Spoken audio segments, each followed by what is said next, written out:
Hello everyone, कैसे हैं आप सभी लोग। तो आज हम पढ़ने वाले हैं बीए ऑनर्स और बीए प्रोग्राम का chapter research method in politics, राजनीति में शोध विधियां। तो आज इसे हम वन शॉट कवर करेंगे। तो स्टार्ट करते हैं रिसर्च मेथड इन पॉलिटिक्स को। तो रिसर्च और मेथड इन पॉलिटिक्स में हमें क्या क्या पढ़ना है, पहले हमें ये समझना पड़ेगा कंटेंट हमारा क्या क्या रहेगा। इसमें 3 यूनिट है।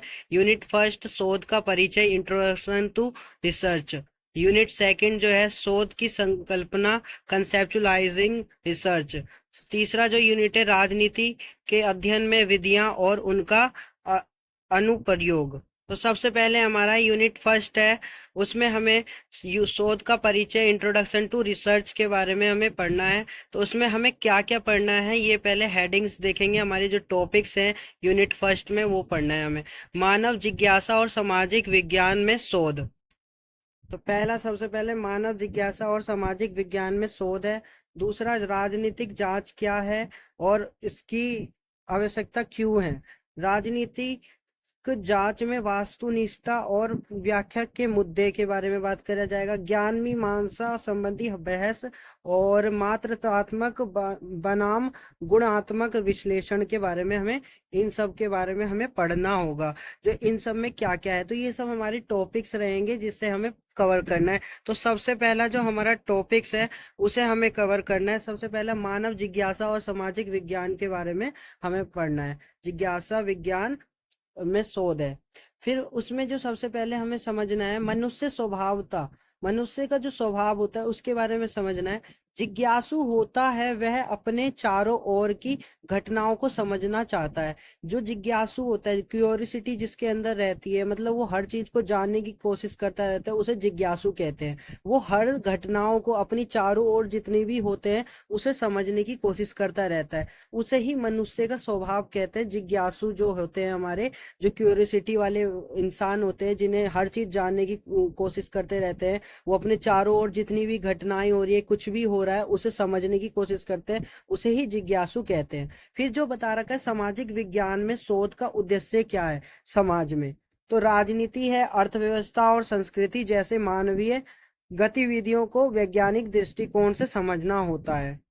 तो हमें क्या उद्देश्य है, हमारा समाज है, राजनीति है, अर्थव्यवस्था, अर्थव्यवस्था इकोनॉमी, संस्कृति है, जैसी मानवीय गतिविधियों को वैज्ञानिक दृष्टिकोण से समझाने की कोशिश की है। जो हमारे वैज्ञानिक इस हिसाब से समझाना कोशिश करा है, उनकी दृष्टिकोण से समझाने की कोशिश करी है। जो क्या होते हैं, हमारे जो सामाजिक विज्ञान है उसमें समाज आता है, राजनीति आता है, अर्थव्यवस्था आता है और संस्कृति आता है। ये वैज्ञानिक के दृष्टिकोण से समझाने की कोशिश की गई है। फिर जो है हमारा राजनीति घटनाओं और प्रक्रियाओं को तर्कपूर्ण और व्यवस्थित तरीके से समझाने हेतु शोध आवश्यक है। यही चीज जो हमारी राजनीतिक घटनाओं और प्रक्रिया है वो तर्कपूर्ण देख रही है और व्यवस्थित तरीके से समझाने के लिए कोशिश कर रही है। ये आवश्यकता है हमारे हर उसको समझने की। तो इसमें यही बता रखा है मानव जिज्ञासा और सामाजिक विज्ञान में। तो हमारा जो दूसरा है, हमें जो दूसरा पढ़ना है, राजनीतिक जांच क्या है, राजनीतिक जांच क्या है और इसकी आवश्यकता क्यों है। तो ये हमें बताना है। राजनीतिक जांच मतलब पॉलिटिकल इंक्वायरी एक प्रक्रिया है, एक प्रक्रिया है जिसके द्वारा राजनीतिक घटनाओं, नीतियों, संस्थाओं और विचारों का अध्ययन किया जाता है। अध्ययन का मतलब पढ़ना होता है, अध्ययन का मतलब पढ़ना होता है। तो हमें जो है राजनीतिक जांच मतलब पॉलिटिकल इंक्वायरी के बारे में जो पढ़ना है, ये किसके द्वारा पढ़ा जाता है। ये जो पॉलिटिकल इंक्वायरी है इसके द्वारा हमें क्या क्या समझना होता है, राजनीतिक घटनाओं के बारे में समझना होता है, नीतियों के बारे और संस्थाओं के बारे, इस विचारों को अध्ययन भी किया जाता है। इसी वजह से पॉलिटिकल इंक्वायरी कहते हैं। इंक्वायरी मतलब किसी चीज को हम जांच रहे हैं, किसी चीज के हम खोज रहे हैं तो इंक्वायरी करते हैं, उससे जांच पड़ताल करते हैं। तो राजनीतिक जांच इसी वजह से कहा जाता है।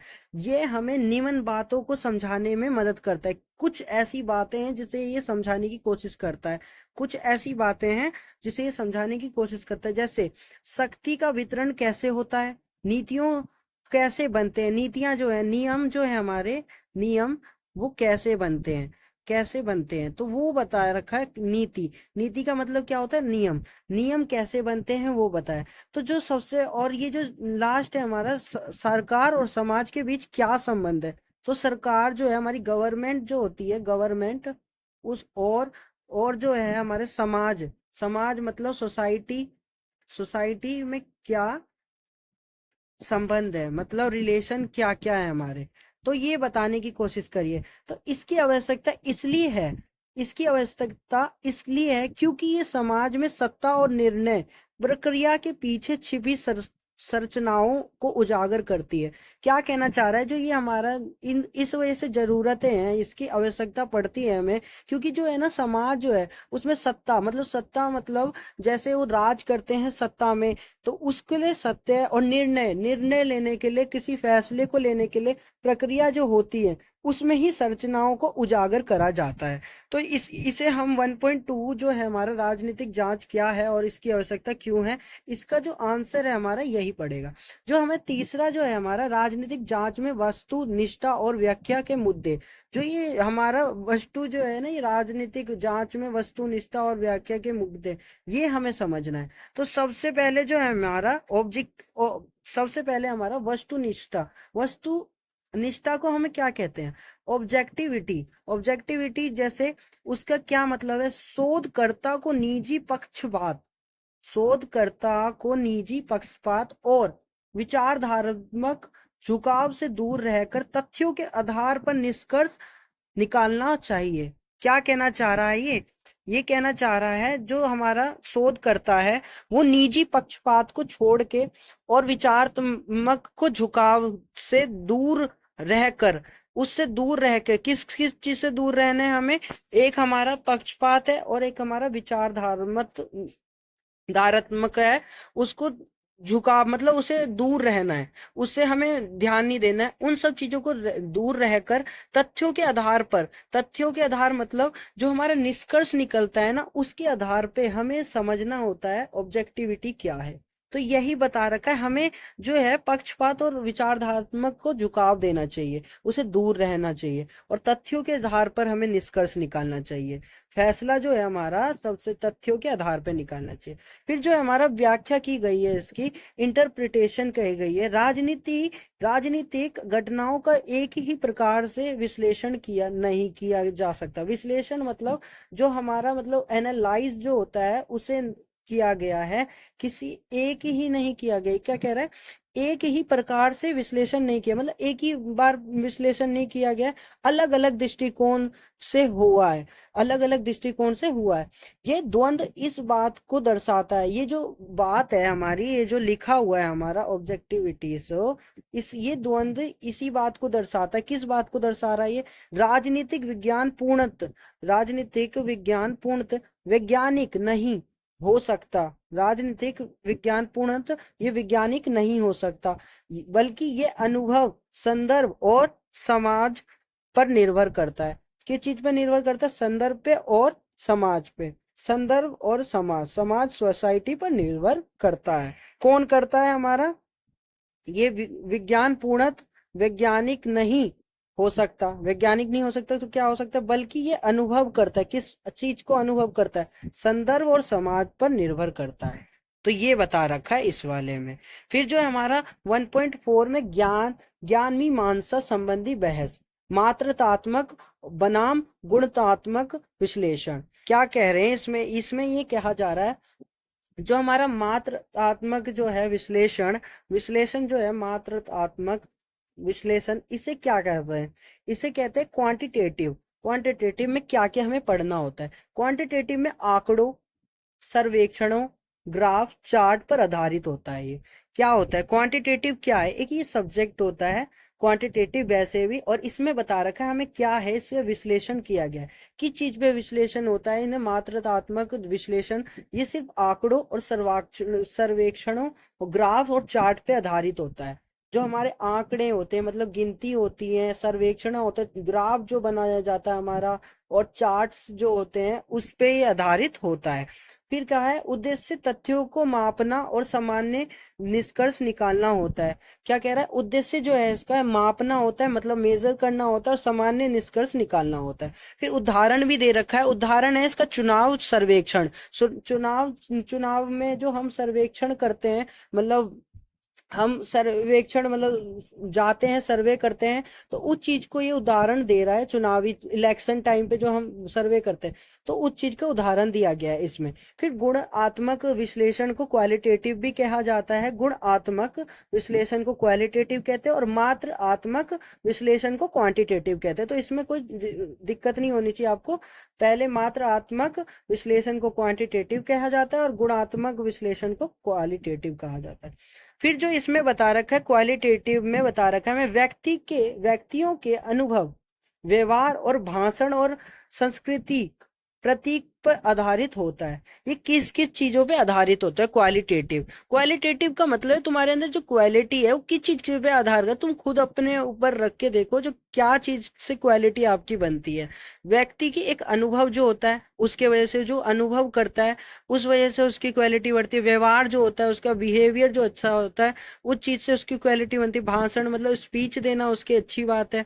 स्पीच हुई अच्छी तो फिर उसकी क्वालिटी भी अच्छी होती है। क्वालिटेटिव गुणात्मक होती है, गुणात्मक विश्लेषण होती है। तो उस चीज में हमें अनुभव, व्यवहार, भाषण और संस्कृति भी होनी चाहिए उसके अंदर, तब वो उस चीज पे आधारित रहेगा। गुण क्वालिटेटिव पे क्या होता है? गुणात्मक विश्लेषण। तो इसका उद्देश्य किसी घटना की गहराई से व्याख्या करना है। किस घटनाइयां से उदाहरण दे रखा है इसमें, किसी राजनीतिक नेता के भाषण का विश्लेषण। मैंने अभी बोला ना, स्पीच जो होता है नेता का, उस पे विश्लेषण करा जा रहा है, एनालाइज किया जा रहा है उसके स्पीच पे।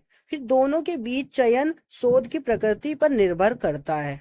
चयन शोध की, शोध का मतलब क्या होता है? शोध का मतलब अभी हम समझेंगे लास्ट में। शोध का मतलब होता है हमारा, ये देखो, शोध का मतलब है हमारा, देखो शोध का मतलब होता है, शोध का परिचय हमने समझा था। तो इंट्रोडक्शन का मतलब होता है परिचय, शोध का मतलब होता है रिसर्च। तो हमने रिसर्च को हिंदी में शोध कहा गया है। तो इस वजह से जो हमारा शोध है, वो इसी वजह से उसको चयन किया जाता है, प्रकृति पर वो निर्भर करता है। फिर उसके बाद जो है हमें संक्षेप में निष्कर्ष समझना है इस इकाई यूनिट फर्स्ट का, जिसमें हमें यूनिट फर्स्ट में क्या निष्कर्ष निकला है, कंक्लूजन क्या निकला है हमारा, वो हमें समझना है। कंक्लूजन का मतलब ही होता है हमारा निष्कर्ष निकलना। कंक्लूजन जो होता है वो निष्कर्ष कहा जाता है। तो हमारा इस वाले यूनिट फर्स्ट में राजनीतिक शोध की बुनियादी अवधारणाओं का परिचय करती है। किस चीज पे? बुनियादी अवधारणाओं का परिचय करती है। ये मानव जिज्ञासा से लेकर शोध में वस्तुनिष्ठ व्याख्या और विभिन्न पद्धतियों के बीच अंतर को समझाने में सहायक है। राजनीति विज्ञान में शोध बहुआयामी होता है, जिसमें वैज्ञानिक के साथ साथ मानवीय दृष्टिकोण का भी महत्व होता है। तो इसमें क्या क्या हमने समझा है यूनिट फर्स्ट में, उसका पूरा निष्कर्ष निकलता है इस चीज से। तो ये पूरा निष्कर्ष निकला है, उस चीज को बताया गया है। तो हम फिर जो हमारा यूनिट सेकंड है, हमें वो समझना है यूनिट सेकंड में क्या कह रहा है। यूनिट सेकंड हमारा शोध की संकल्पना। शोध का मतलब क्या होता है? रिसर्च होता है। और संकल्पना का मतलब कंसेप्चुअलाइजिंग होता है। इसमें हमें जो पढ़ना है, सबसे पहले हमें क्या क्या पढ़ना है उसे समझना है हमें। पहला है हमारा साहित्य समीक्षा, शोध की समस्या का निर्माण, शोध प्रश्न का निर्माण, स्त्रोता और संदर्भ। तो हमें ये चार चीज समझनी है हमें यूनिट सेकंड में।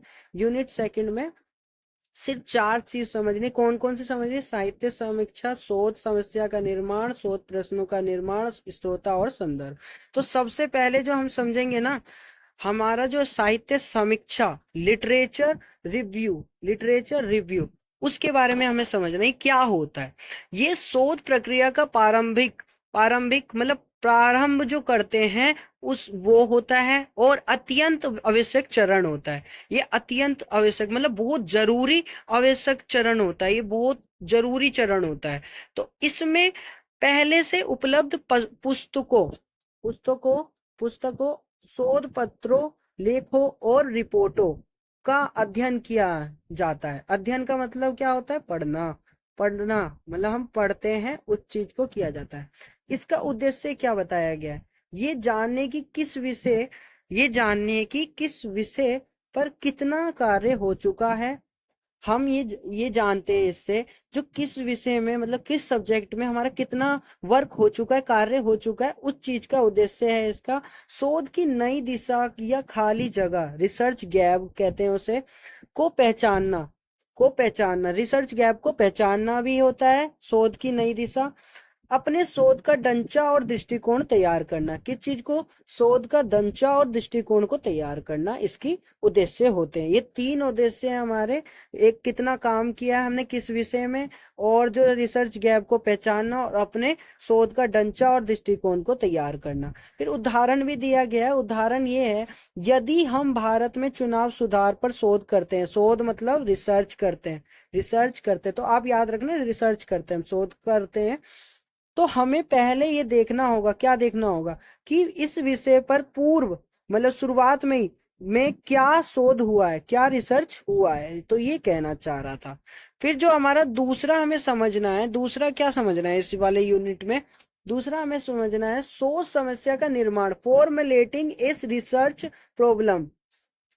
तो हमें इसमें क्या समझना है, किसी भी शोध का पहला ठोस कदम क्या होता है। देखो किसी भी शोध रिसर्च का पहला क्या कदम होता है ये बताया। एक स्पष्ट और यथार्थपरक शोध समस्या, रिसर्च प्रॉब्लम जिसे कहा जाता है, का निर्धारण करा जाता है। ये समस्या या प्रश्न ही पूरे शोध को दिशा देती है। ये जो प्रश्न है, क्वेश्चन है, यही शोध रिसर्च को दिशा देती है, डायरेक्शन देती है। विशेषता बताई गई है, शोध समस्या स्पष्ट, संक्षिप्त और अध्ययन योग्य होनी चाहिए। क्या होनी चाहिए, शोध समस्या जो है स्पष्ट होनी चाहिए, संक्षिप्त में होनी चाहिए, और अध्ययन योग्य होनी चाहिए, मतलब पढ़ने योग्य होनी चाहिए। तो वो उसकी विशेषता बताएगी। ये समाज या राजनीति में से संबंधित कोई प्रारंभिक विषय होना चाहिए। तो क्या होना चाहिए, ये समाज या राजनीति में जो संबंध हो रहे हैं प्रासंगिक विषय होना चाहिए इसमें, ठीक है। फिर उदाहरण भी दे रखा है इसके साथ। उदाहरण क्या बोल रखा है, उदाहरण ये कह रहा है, क्या आरक्षण नीति सामाजिक समानता ला सकी है, ये क्वेश्चन पूछा गया है। तो ये एक संभावित शोध समस्या है, संभावित शोध समस्या। शोध का मतलब क्या है कमेंट में लिख देना, शोध का मतलब इतनी देर से बता रहा हूँ। फिर उसके बाद है हमें शोध प्रश्न का निर्माण, फॉर्मुलेटिंग रिसर्च क्वेश्चन। तो एक बार शोध समस्या तय हो जाए, अगर शोध समस्या मतलब हमारी जो प्रॉब्लम है रिसर्च की वो तैयार हो जाए, मतलब तय हो जाए, तो उसके इर्द गिर्द मतलब उसके आगे पीछे कुछ प्रमुख शोध प्रश्न बनाए जाते हैं। शोध प्रश्न मतलब कुछ जो हमारे रिसर्च के प्रश्न है, मतलब क्वेश्चन है, उसे बनाए जाते हैं। यही प्रश्न शोध का मार्गदर्शन करते हैं और डेटा संग्रह की दिशा तय करते हैं। तो इसमें कोई दिक्कत नहीं है। यही जो है प्रश्न है, शोध का मार्गदर्शन करते हैं, मतलब उसे डायरेक्शन देते हैं, और डेटा जो है ना उसको संग्रह की दिशा देते हैं, संग्रह की दिशा तय करते हैं। उदाहरण भी दे रखा है, आरक्षण नीति का उद्देश्य क्या था। ये क्वेश्चन पूछा है, आरक्षण नीति का उद्देश्य क्या था। तो क्या वंचित वर्गों को इससे वास्तविक लाभ मिला, ये क्वेश्चन है। इसके क्या सामाजिक प्रभाव हुए हैं, ये भी बोल रहा है। फिर शोध जो है, शोध प्रश्न हमेशा क्या, कैसे, क्यों, कब आदि से शुरू होते हैं। तो देखो पहले उदाहरण से समझते हैं, उदाहरण क्या क्या कह रहा है। जो आरक्षण नीति है, क्या उद्देश्य है, क्या है उसका उद्देश्य, क्या वंचित वर्गों को इससे वास्तविक लाभ मिला है कभी भी, इसके क्या सामाजिक प्रभाव हुए हैं, इसके जो है सामाजिक प्रभाव कभी हुए हैं। और शोध प्रश्न हमेशा जो है ना, रिसर्च का जो प्रश्न होता है मतलब क्वेश्चन होता है, वो एनी टाइम क्या, कैसे, क्यों, कब, इससे ही शुरू होता है। तो इसमें बस इतना ही कह रखा है फॉर्मुलेटिंग रिसर्च क्वेश्चन में, बस क्वेश्चन के बारे में बता रहे कि क्वेश्चन कैसे स्टार्ट होता है, क्वेश्चन क्या, आरक्षण नीति का उद्देश्य क्या था, ये उदाहरण दिया जा रहा है, तो ये बताया गया है। फिर जो हमें 2.4 स्त्रोता और संदर्भ, स्त्रोता का मतलब क्या होता है, सोर्सेज एंड रेफरेंसेस का मतलब होता है संदर्भ। तो हमें जो इस सोर्सेज एंड रेफरेंसेस में क्या क्या पढ़ना पड़ेगा, किसी भी शोध के लिए प्रामाणिक स्त्रोता की आवश्यकता होती है। स्त्रोता का मतलब क्या होता है, सोर्स की आवश्यकता होती है हमें। किस चीज के लिए, शोध के प्रामाणिक स्त्रोता की आवश्यकता हो किसी भी शोध के लिए, मतलब किसी भी रिसर्च के लिए। तो स्त्रोता के दो ही प्रकार होते हैं, पहला प्रकार होता है प्राइमरी सोर्स, मतलब प्राथमिक स्रोता, जिसमें हमें क्या क्या समझना होता है, मूल दस्तावेज, साक्षात्कार और सरकारी रिपोर्ट, सांसद की कार्यवाही आदि। दूसरा जो होता है सेकेंडरी सोर्सेज होते हैं, इसके दो प्रकार है, प्राइमरी सोर्स जिसे प्राथमिक स्रोता कहते हैं और दूसरा जो है सेकेंडरी सोर्सेज जिसे द्वितीयक स्रोता कहते हैं, जिसमें हमें पुस्तकों, शोध पत्रों का मतलब रिसर्च पत्रों, समाचार पत्रों, समाचार जो होता है समाचार पत्रों और पत्रिकाओं में प्रकाशित विश्लेषण। विश्लेषण का मतलब क्या बताया था मैंने आप सभी को, एनालाइज बताया था। तो विश्लेषण किस पे प्रकाशित, विश्लेषण किस पे किया जाता है, पत्रिकाओं पे।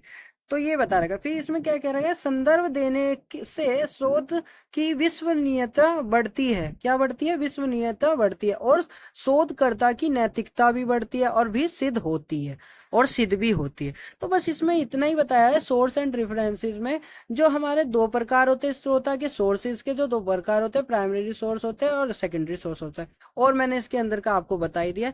फिर उसके बाद जो हमें पढ़ना है, संक्षेप में निष्कर्ष पढ़ना है इस यूनिट का। हमने उस पहले यूनिट फर्स्ट में भी संक्षेप का निष्कर्ष पढ़ा था, और इस यूनिट इसका भी समझेंगे।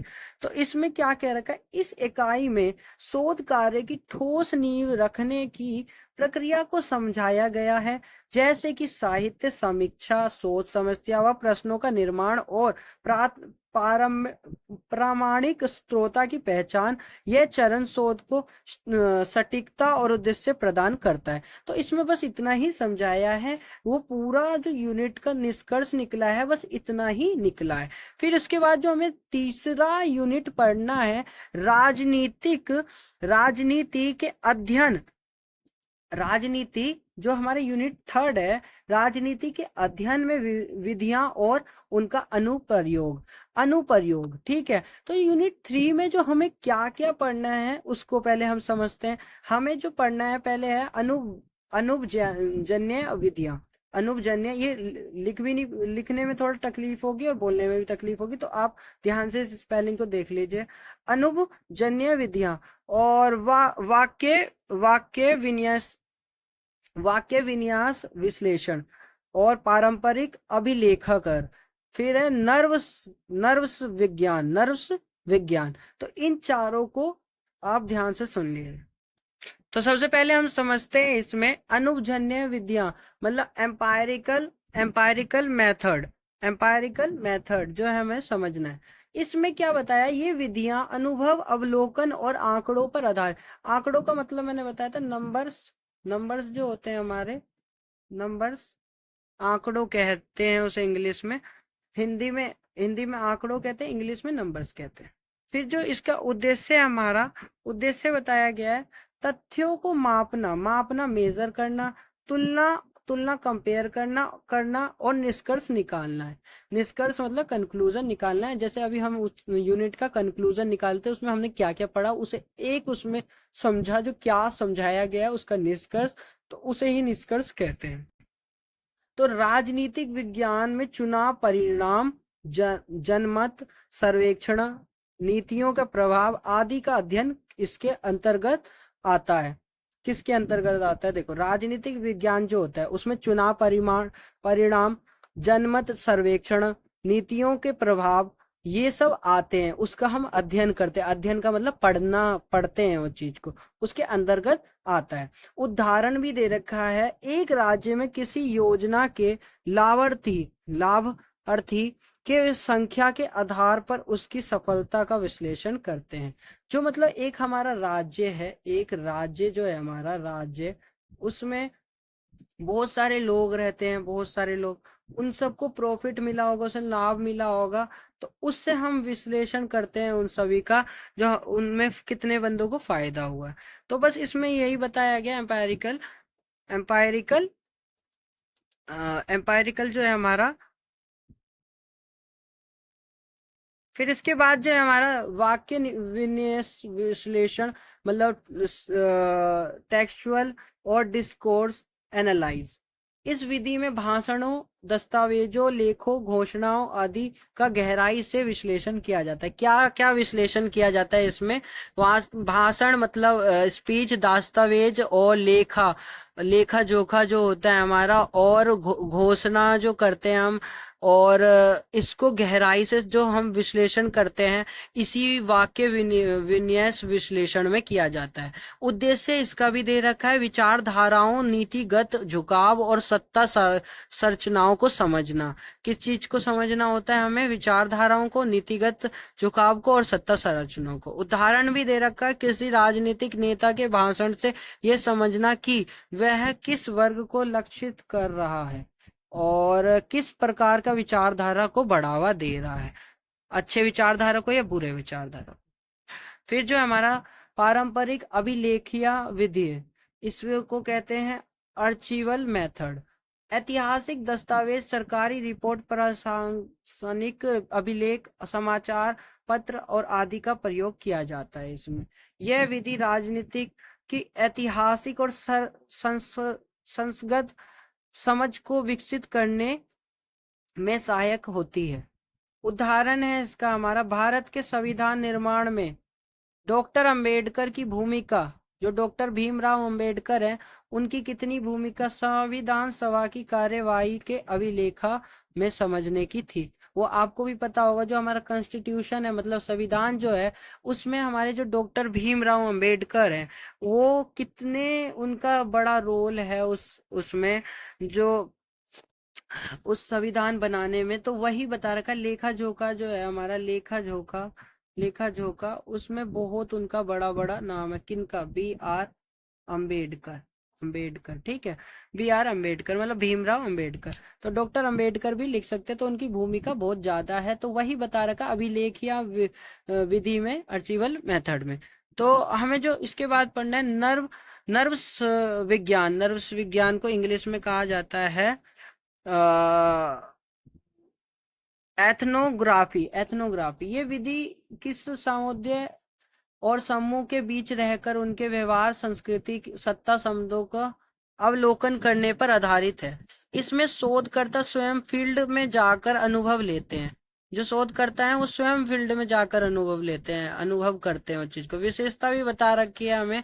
विशेषता क्या बता रखी है? लघु समुदाय पर लागू होती है, लंबी अवधि तक अवलोकन किया जाता है, गुणात्मक शोध की श्रेणी में आता है। उदाहरण क्या है हमारा? किसी आदिवासी समुदाय में ग्राम सभा की कार्य प्राणी को समझना। फिर उसके बाद जो है हमारा, हमें समझना है संक्षेप में निष्कर्ष। इस इकाई में राजनीतिक अध्ययन की प्रमुख शोध विधियां का परिचय दिया गया है, जैसे अनुभवजन्य, भाष्य विश्लेषण, अभिलेखिया एवं नर्व्स विज्ञान। प्रत्येक विधि का उद्देश्य अलग है और उनका चुनाव शोध की प्रकृति पर निर्भर करता है। सही विधि का चुनाव शोध को अधिक गहराई और विश्वसनीयता प्रदान करता है। तो इसका भी जो हमारा निष्कर्ष निकला है, 3 यूनिट थे, 3 यूनिट के हमें निष्कर्ष निकला है। तो इसमें यही बता रहे कि इसके बाद जो हमें समझना है, कोई भी नहीं बताता ये वाली चीजें।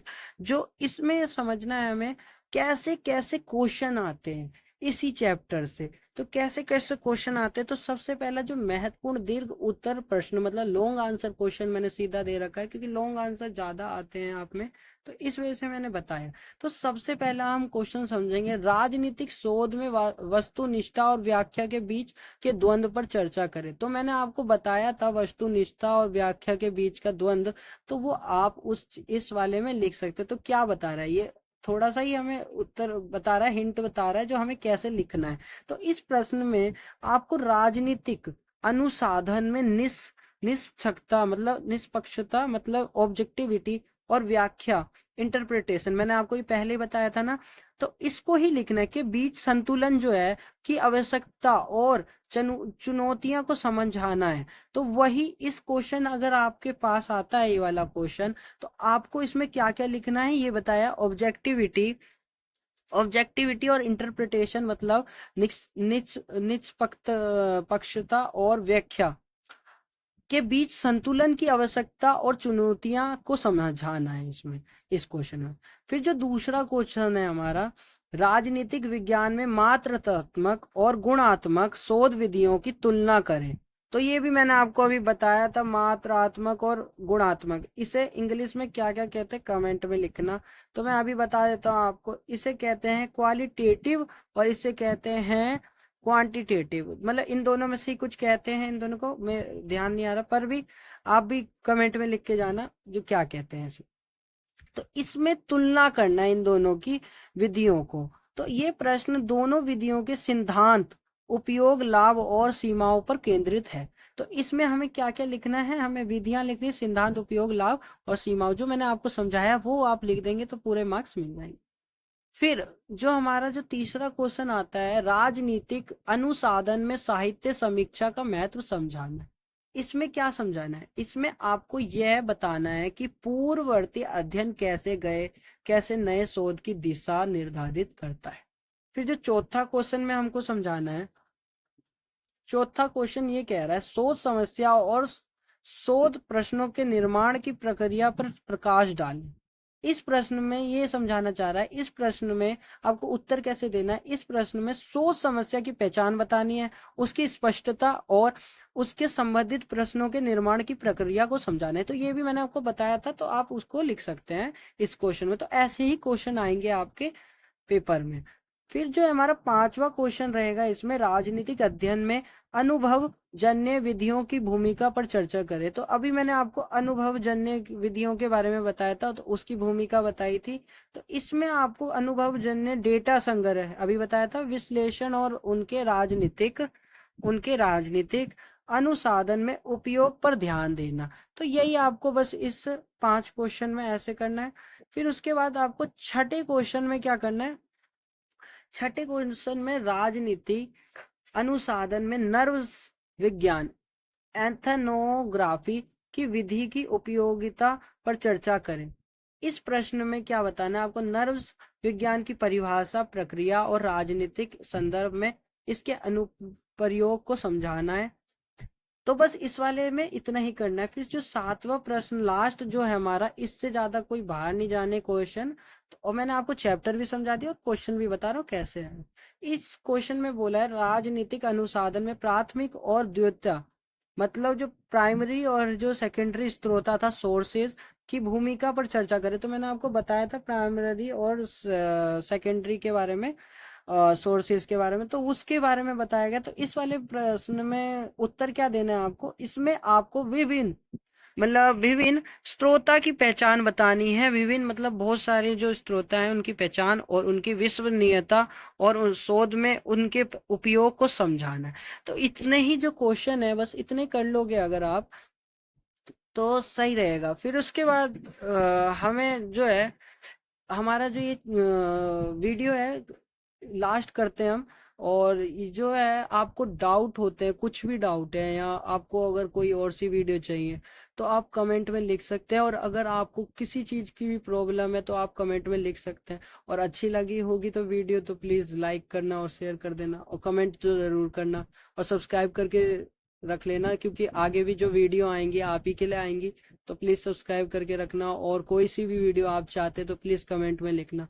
इतने ही था इस वीडियो में, पूरा डिटेल बताया है मैंने, वन शॉट भी बताया आपको, उसके साथ आपको क्वेश्चन भी बताए जो किस तरह से क्वेश्चन आएंगे आपके पेपर में।